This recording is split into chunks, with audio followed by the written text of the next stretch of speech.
असां जेको अॼु जेको मीटिंग हुई उन में असां टॉप केयर जे हवाले सां ॿुधायो तव्हांखे हीउ हिकु नंढिड़ो डेमो हो जेको तव्हांखे असां ॾेखारियूं था।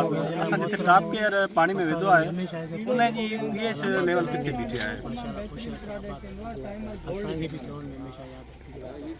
बस कोशिश करना हुई प्रोग्राम ज़रिए दोस्तन मिले कुछ उन्हनि जी ॿुधे पंहिंजी ॿुधाए ये इंसान हिकु ॿिए मां सिखे इलाइक़नि जी ख़बर पए थी नवनि इलाइक़नि खे वरी इहे शयूं यकीन त ॿियनि जाइनि ईअं सम्झो त तव्हां कहिड़ो बि फसल उगाईंदो उहो उते ई सड़ी ख़तमु थी वेंदो, छो जो पाणी जी जेका pH लेवल आहे उहा एतिरी वधियल आहे। TDS घणो आयो सर ही आहे 2100 घणो अथसि TDS 2100 वीडियो ते चयो ॾेखारियो। असां वटि अंदरि मिटी चली वई तव्हां वटि